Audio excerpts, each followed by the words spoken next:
आकृति 12.26 एक दौड़ने का पथ रेसिंग ट्रैक दर्शाती है जिसके बाएं और दाएं सिरे अर्धवृत्ताकार हैं। तो यहाँ पर आप अपने सामने एक रेसिंग ट्रैक देख सकते हैं और इसमें बाएं सिरे यानी ये, अगर हम इस तरफ की बात करें ये, और दाएं सिरे यानी ये अर्धवृत्ताकार है। ठीक है, इतना समझ आ गया। अब इसका क्या मतलब है, थोड़ा सा आप यहाँ पे रुक के समझ लो। ये जो एक यहाँ पर आप देख सकते हैं ये सर्कल, ये एक अर्धवृत्त बन रहा है और ये भी एक अर्धवृत्त बन रहा है। अब ये छोटा वाला अर्धवृत्त है तो इसकी त्रिज्या ये है, ध्यान रखना यहाँ से यहाँ तक इसकी त्रिज्या है, ये उसका मध्य बिंदु है। ओके, और ये जो त्रिज्या है ये इस छोटे वाले वृत्त की त्रिज्या है, ठीक है ना। और अगर हम बात करें इस बड़े वाले वृत्त की यहाँ से यहाँ तक, तो ये बड़े वाले वृत्त की त्रिज्या है। इतना आपको समझ आ गया। ओके, तो ये है। और सेम सिचुएशन इधर है कि ये अर्धवृत्ताकार है जहाँ पर ये छोटे वाले वृत्त की त्रिज्या है और ये बड़े वाले वृत्त की त्रिज्या है। इतना क्लियर हो गया है। ओके, दो आंतरिक समांतर रेखाखंडों के बीच की दूरी 60 मीटर है। तो यहाँ पर अब देखो, इसके अलावा ये एक रेखाखंड है, ये वाला एक रेखाखंड है, ठीक है ना। इसी तरह से ये एक रेखाखंड है और ये एक रेखाखंड है और ये समांतर है, समांतर रेखाखंड है। इतना समझ आ गया है। जो अंदर वाले रेखाखंड हैं, अब देखो इनको नाम दे देते हैं। ये है ए, B, C, D, E, F, G, H, ठीक है ना। अब जो अंदर वाले रेखाखंड है उनके बीच की दूरी 60 मीटर है, 60 मीटर। तो इसका मतलब ये है कि यहाँ से और यहाँ तक के बीच की दूरी ये 60 मीटर है। इससे क्या पता चला? इससे ये पता चला कि जो छोटा वाला अर्धवृत्त है ये वाला, इसकी त्रिज्या क्या होगी? तो इसकी त्रिज्या होगी इसकी आधी। आप समझ गए ना, ये 30 मीटर। ओके, और आई होप यहाँ तक आपको समझ आ गया होगा। तथा इनमें प्रत्येक रेखाखंड 106 मीटर लंबा है। अब जो प्रत्येक रेखाखंड है, ये चारों रेखाखंड जो मैंने A B C D E F G H है, ये 106 मीटर लंबे हैं। यानी ये 106 मीटर लंबा ये है, फिर ये भी 106 मीटर लंबा है, ठीक है ना। ये सभी 106 मीटर लंबे हैं। और ये जो मार्ग है ये 10 मीटर चौड़ा है। तो ये जो चौड़ाई है ये 10 मीटर है। तो आपको ये पूरा डिटेल में समझ आ चुका है। ओके, अब हमें क्या पता करना है? पथ के आंतरिक किनारों के अनुदिश एक पूरा चक्कर लगाने में तय की गई दूरी, चली गई दूरी। तो जो आंतरिक किनारे हैं यानी अंदर वाले, इसकी बात हो रही है, ये आंतरिक किनारे हैं। ये आप समझ गए? ये जो दूरी है ये पता करना है कि ये कितनी है। ये करते हैं कैलकुलेट। तो ये जो दूरी है यहाँ पर, यानी पहले का जो आंसर होगा कुल दूरी जो होगी। अब देखो उसमें क्या क्या है। इसमें ये सी डी है, जैसे मैंने अभी आपको बताया था ना, तो ये हो जाएगा सी डी प्लस इसमें ये अर्धवृत्त है, ये अर्धवृत्त, तो ये है अर्धवृत्त डी एफ। और उसके बाद इधर से ये पर्सन इधर गया, यानी एफ से ई की ओर, तो ये हो गया एफ ई। और फिर ई से वापस इधर सी में आ गया है, तो ये भी अर्धवृत्त है। मुझे उम्मीद है कि आपको ये समझ आ चुका होगा। अब जो सी डी है वो 106 मीटर है, आप देख सकते हैं, क्योंकि ये सभी 106 मीटर लंबे, तो सी डी 106 मीटर है ये वाला, ठीक है ना। ओके, अब अर्धवृत्त देखो, अर्धवृत्त की लंबाई होती है हाफ ऑफ जो पूरे वृत्त की परिधि होती है 2 पाई आर। ये है, ये अर्धवृत्त की जो यहाँ पे लंबाई है ये है।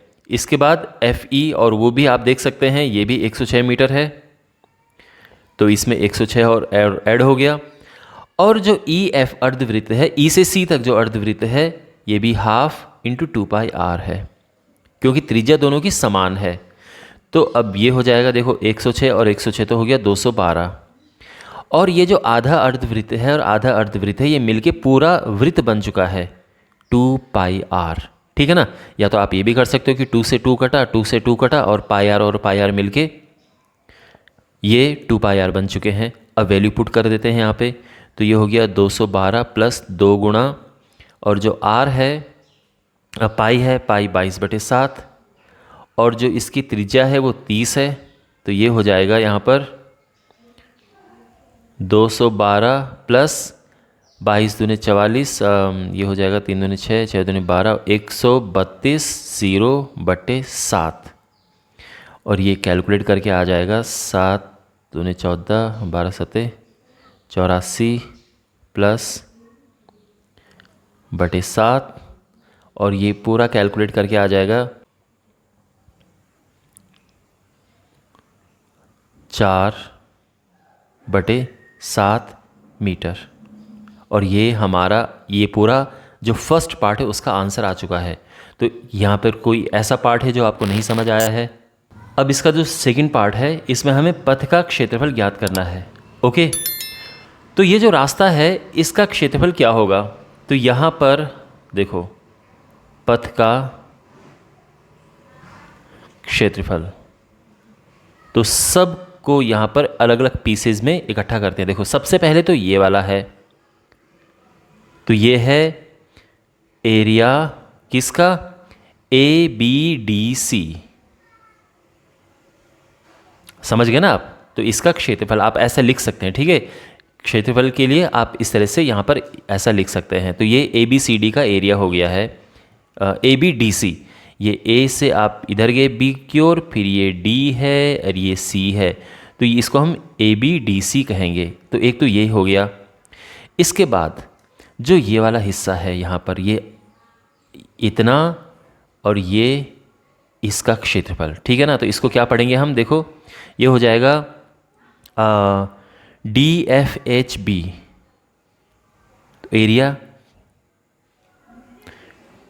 D, यानी D से ये इधर गए, इधर FHB, या आपको जैसे भी लिखना है, आप ये भी लिख सकते हो कि BHFD, आप ऐसे भी लिख सकते हो, ठीक है, कोई प्रॉब्लम नहीं है। तो ये हो जाएगा BHFD, इसका क्षेत्रफल प्लस। अब यहाँ पर जो है, इसके बाद नीचे आ जाओ, इसकी बात करते हैं। तो यहाँ पर ये है हमारा, तो इसके लिए हम क्या कहेंगे? EFHG, तो ये हो गया एरिया EFHG। और इसके बाद फिर इधर आ जाओ, तो यहाँ पर ये है, पहले C से हम E पे गए, फिर G पे गए, और फिर ये A पे जा चले गए हम। तो ये हो गया CEGA, इसका एरिया। तो आप समझ गए ना। तो यहाँ पर जो ये और ये तो रेक्टेंगल हैं, और जो ये और ये है, ये अर्धवृत्तों के अंदर के क्षेत्रफल हैं, ठीक है। चलो 1 बाय 1 इनको देखते हैं। देखो आराम से, सबसे पहले बात करते हैं ABDC की। तो ABDC एक रेक्टेंगल है, एक आयत है, और आयत होती लंबाई गुणा चौड़ाई। अब इसकी लंबाई तो 106 है, आप आराम से देख सकते हैं। चौड़ाई 10 मीटर है, ये भी आप समझ सकते हैं। तो क्लियर है इतना? अच्छा, अब बात करते हैं इसका क्षेत्रफल क्या है। तो ये अब देखो, ध्यान से सुनो इस बात को। देखो माय डियर, जब आपके पास दो ऐसे वृत्त होते हैं जिनको हम बोलते हैं सकेंद्रीय यानी कॉन्सेंट्रिक, और आपको इनके अंदर इस वाले हिस्से का क्षेत्रफल ज्ञात करना होता है, तो कैसे करते हैं? तो यहाँ पर हम ये बाहर की त्रिज्या है, ये अंदर वाले की त्रिज्या है। बाहर वाले की त्रिज्या को बड़ा आर नाम देते हैं, अंदर वाले को छोटा आर नाम दे देते हैं। तो इन दोनों के अंदर का क्षेत्रफल होगा पहले बाहर का एरिया, फिर अंदर का एरिया, और इस तरह से एक फॉर्मूला तैयार हो जाता है, पाई × r² - r²। ये बात समझ आ चुकी है? ये बात ध्यान, आप चाहो तो नोट कर लो एक जगह पे इस चीज़ को। ओके, तो अब जो है यहाँ से इसको हटाते। तो अब यहाँ पर आप देखो, हमारे पास आधा है, ये हाफ है, ये वाला जो मैं हिस्से की बात कर रहा हूँ, ये हमारे पास हाफ है, तो हाफ लग जाएगा उसमें, पाई बड़ा r² - छोटा r², जैसे मैंने अभी आपको समझाया था। अब इसके बाद हमारे पास ये वाला है, तो ये बिल्कुल वैसे ही जैसे ऊपर वाला था, और ये है 106, यानी आयत का क्षेत्रफल लंबाई गुणा चौड़ाई। और फिर इधर वाला है, और ये वैसे ही है जैसे मैंने इधर वाला लिखा था, यानी पूरे वृत्त के लिए तो होता है इतना, ठीक है ना, यानी दो सकेंद्रीय वृत्तों के बीच का क्षेत्रफल। तो ये है, तो बिकॉज ये आधा है तो हम हाफ कर देंगे। अच्छा, ये हो जाएगा 1060। अब देखो ये और ये मिलकर पूरा बनाते, देखो ये हाफ है, ये भी हाफ है, देख सकते हैं ना, ये भी हाफ है, ये भी हाफ है, तो पूरा बन जाएगा। एनीवे, पहले इसको और इसको लिख देते हैं,